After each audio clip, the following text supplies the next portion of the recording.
I just uploaded a video about Jesus turning water into wine. They were like, hey, read the passage. So I'm going to. This is pretty fascinating. It says that this is from when it's sort of out of context because I didn't read the passage before, but on the third day, a wedding took place at Cana in Galilee. Jesus' mother was there, and Jesus and his disciples had also been invited to the wedding. So this is a pretty badass wedding, in my opinion. Yeah, I'm gonna read about it and comment on it. So his mom was there. He and his buddies got invited. His disciples. When the wine was gone, Jesus' mother said to him, "They have." She came up to him and was like, "They have no more wine." And he was like, "Woman, why do you involve me?" So he's basically like, "Mom, I'm hanging out with my homies. Like, what are you doing?" Woman, why do you involve me? Jesus replied. I don't know if he was whining or not. But he's like, my hour's not. It's not my time yet, bro. I'm hanging. His mom's like, my hour's not yet come. And she's like, his mother said to the servants, do whatever he tells you. So Jesus is into it. He's like, fine, whatever. I'll help you. And she's like, okay, everybody, he's in charge right now. Or he's in charge. So Jesus runs out. Then he told him. Oh, no. Okay, I'm sorry. So, okay. I'm just thinking about Jesus chilling in the back room with all these dudes. So there's, in the back room or wherever, there's 6 stone water jars. Nearby stood 6 stone water jars, the kind used by Jews for ceremonial washing, each holding from 20 to 30 gallons. So there's 6 of these stone jars that hold 20 to 30 gallons of water that they use for cleaning. Jesus said to the servants, fill the jars with water. So they filled them all. Then he told them, now draw some out and take it to the master of the banquet. So they did. They did so. And the master of the banquet tasted the wine that had been, or rather the water that had been turned into wine. And he didn't know what was going on in the back room. That he didn't know where to come from. No, though the servants who had drawn the water knew because they were all the ones doing it.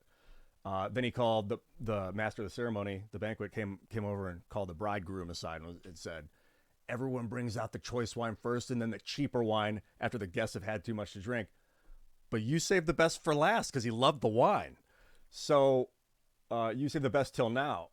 What Jesus did here, and then the Bible goes on to say what Jesus did here in Cana of Galilee was the first of the signs through which he revealed his glory and his disciples believed him. This was the first miracle, according to the text. So I think it doesn't say that they drew water out of all 6 jars. I'm trying to make, because I go about the thing of like, you can't prove any of it's true, but I'd rather just like, let's take it seriously and think, what could it mean? I'm really into the story. You know, the myths get built up around things sometimes. I just want to see like what really happened here because apparently there was a wedding.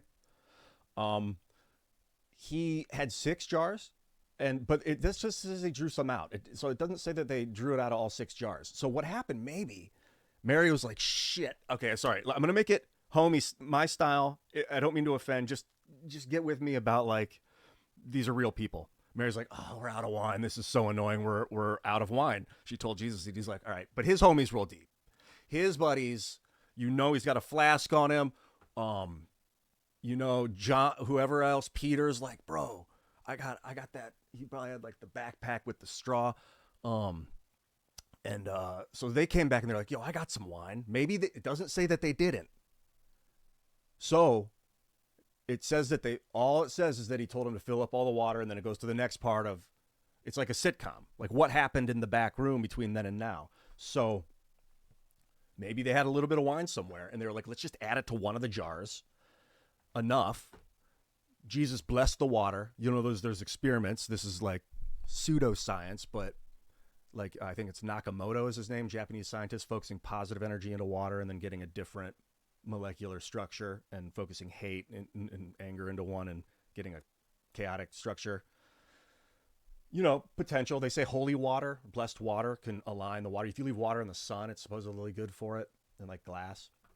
So maybe he blessed it and there was enough wine in there that it tasted delicious. And if you and potentially, this is also hyperbolically metaphorical or metaphysical, is maybe blessed water tastes better or makes the drinker happier.